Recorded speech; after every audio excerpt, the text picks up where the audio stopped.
Hello guys, welcome back. I hope everyone is doing great. Today we're talking spring fragrances. So even though here in New York it's unfortunately still pretty cold, I really have hope that spring is around the corner. And even though my collection does have fragrances that are great for the spring, I have been searching for new ones. I have ordered and added a few more to my collection. I really wanted a neroli fragrance. I talked about a few nerolis here on the channel, and I kept raving about Les Indemodables Orange Sirocco. So I finally placed an order for that one. So that's on the way. I also purchased a few Chanel fragrances.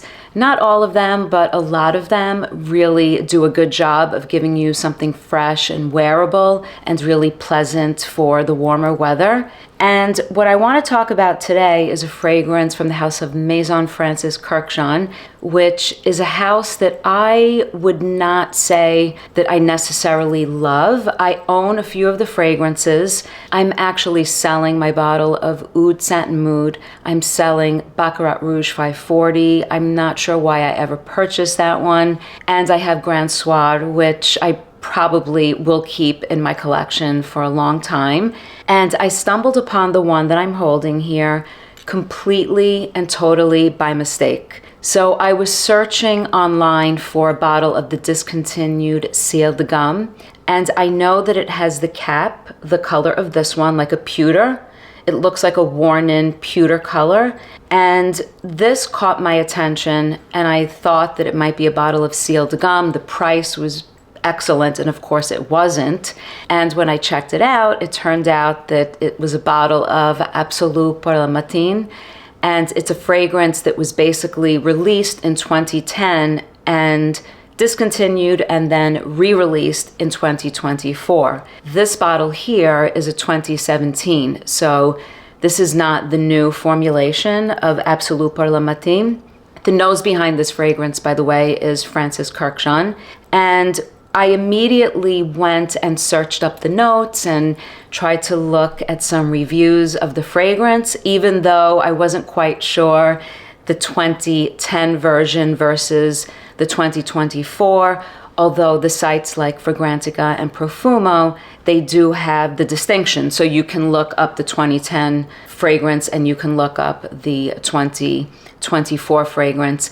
So this bottle is 2017. So whatever I say about this, I am actually not sure applies to the 2024 re-release. I was not able to find YouTube videos reviewing the fragrance.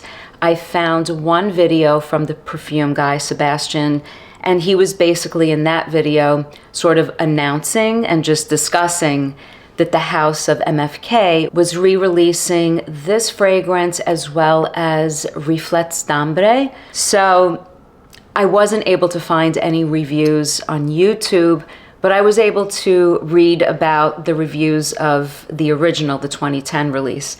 And when I saw the note of violet, I was sort of sold. And it did get really good reviews as well.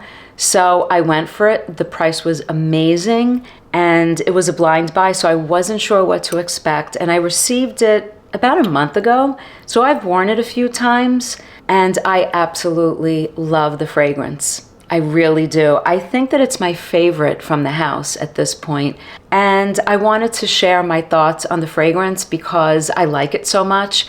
If you're a fan of violet, I'm a fan of violet fragrances. I like iris, violet. I like heliotrope in fragrances. If you're a fan of violet, then I think that you would like this fragrance. And the violet in here is not a violet leaf. It's not a candied violet. So it's not sweet. It's not green or masculine. The violet in here has powdery qualities, and it's almost like there's iris in here as well, and there are citrus notes and there are herbal touches in here. So although it's a simple fragrance, the way it's balanced makes for a really nice experience for someone like me who happens to love violet and iris in fragrances. And it does have the citrus component, so the scent profile is a fresh one, which is why I'm really looking forward to wearing this in the spring. But what I really like about this is that it's not a total freshie. I'm not really crazy about freshies, and I'm also not crazy about fragrances that are too citrusy or too watery or too translucent and transparent. This one is present. It's not a super loud fragrance. It's just not that type of fragrance. And I think overall, the house of Maison Francis Kurkdjian is a house that is understated. And even though I say it's not my favorite perfume house out there, I really do appreciate the aesthetics. I appreciate the packaging. I like their bottles. I love the caps. I like the quality, the heaviness of the glass. I like how the shape is a cube and I can sort of line them up, although I only at this point own 3. I really like that MFK is sort of a simple aesthetic. And to an extent, I think the fragrances that the house releases are what I would consider mass appealing, easy to wear, which is not a bad thing. It's just not a house that's releasing super complex, niche fragrances that are difficult to wear.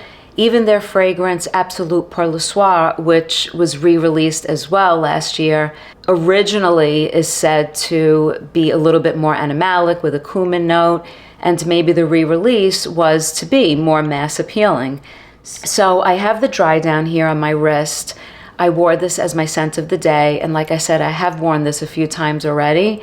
And even though it is sort of a soft, fresh scent profile, I actually find that I'm enjoying it for hours throughout the day, a good 6 to 8 hours on my skin. It's not a loud fragrance. It's not really meant to be a loud fragrance, which I like. Certain times, certain days, certain places, I don't need the rich, complex fragrances like the ones in my Amouage collection, which I love as well. So it still smells really, really pretty. I'm going to spray it because I do want to talk about how this opens and how it develops, specifically the opening. And the spray action of this bottle is really excellent. It really disperses a nice amount of the perfume on the skin. I can smell this from here. So the thing I want to say about the opening of this fragrance, I'm not a big fan of the opening. It opens with a burst of bergamot and lemon. I think it's Sicilian lemon. It's as if you cut open a lemon and squeezed it. It's to the point where, for me, it can be just a little bit off-putting. Not like a household cleaner type of lemony scent, but a photorealistic lemon. And it does have a little bit of bitterness. It does have a little bit of spice to it because it is a bergamot and a Sicilian lemon. But it is strong and it is pure citrus in the opening. And it takes about 5 to 10 minutes, and that's when the magic starts to happen. And the magic continues all the way to the dry down. And the dry down is absolutely beautiful in this fragrance. So even though I get the hints of the violet coming through and the herbal components, I think there's thyme in here as well as lavender. So the lavender gives freshness without overtaking the fragrance. The fragrance is overtaken by the citrus in the opening, I can't lie. But when the lavender starts to come in and that thyme, there's a hint of the floral, but I think first you sort of pick up on the herbal components and it's a little green and you have that freshness. But when that violet starts to come in, there's a point that you mistake it for a combination of violet and iris, and it really beautifully balances the rest of the fragrance. And as it's drying down right now, the citruses are starting to sort of calm down and dissipate, and they continue to dissipate as the violet comes through with the neroli and the green touches. And the violet in here is a beautiful powdery creamy violet. I'm not sure if there's iris in this fragrance. It's either the violet is coming together with iris or the violet is giving off the iris components, which it does. But it does give me purple, and the purple is soft. and I'm thinking being outdoors. I'm thinking of warm weather. I'm thinking that I'm in a field of flowers with the sun shining and I'm wearing white. That's what the fragrance brings me to. It's a beautiful powdery violet that is met with neroli, but the neroli never overtakes the fragrance, and neroli can be really, really detectable in fragrances if it's super prominent. It's not here. The violet wins out. But the neroli does meet the violet as the fragrance dries down. It's a beautiful balance. And it's the violet that sort of wins the day and takes center stage and does its magic. And if you like violet, you can appreciate what I'm saying about what the violet does in here. It goes powdery, but it never enters the territory of super feminine, ultra floral powdery like L'air Bleu by Guerlain. It's a fragrance that basically maintains this balance between the citruses, the green herbal components, the violet, that powderiness that I think comes from an iris in here, and the hint of neroli. So the violet never goes into that territory. So that's what makes the fragrance super unisex, in my opinion. That's what Francis Kurkdjian, I think, did really well in here, is to sort of stay within those lines with the notes and the fragrance so that it's not going into a super fresh territory and super citrusy. It's not going into a super floral sort of direction where it's super feminine. It's not taking the violet and turning it into something so powdery in the direction of like a L'air Bleu.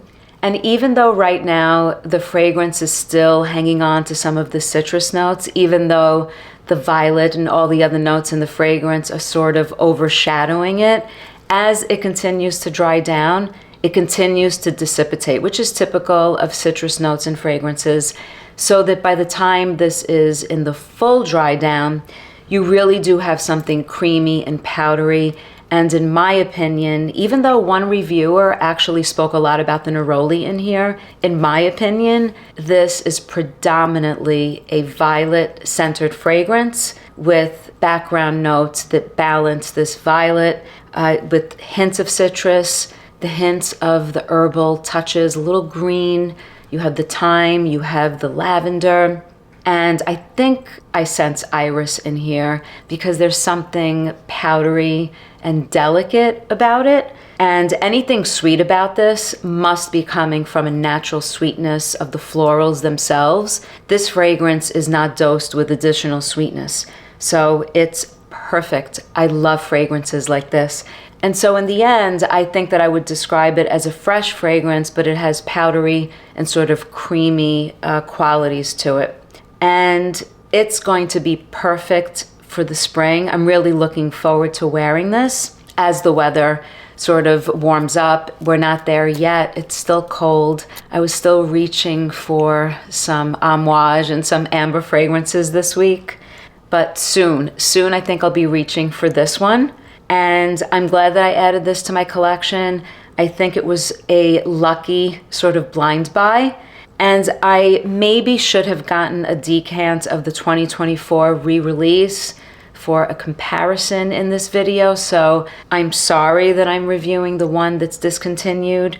I'm not sure how the re-release smells, to be honest. I am not sure. In terms of what I read that they are the same. The name of the fragrance is the same. So unlike Reflets d'Ambre, where everyone was sort of buzzing about how that fragrance was supposed to be the re-release of Ciel de Gomme, I did see some reviews on it that did the comparison.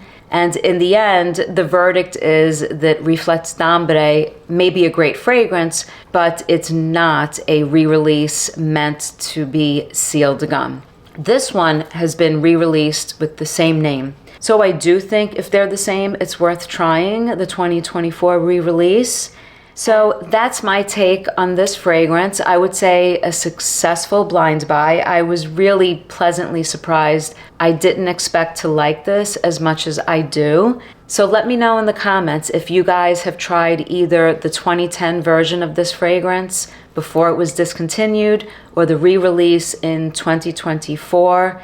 Let me know what you guys think. And maybe I'll get a decant of the 2024 re-release fragrance and do a comparison video between the two and see if the new one stacks up to this original one that I'm really liking. So thank you so much for watching, guys, your comments and your support. As always, until next time, bye guys.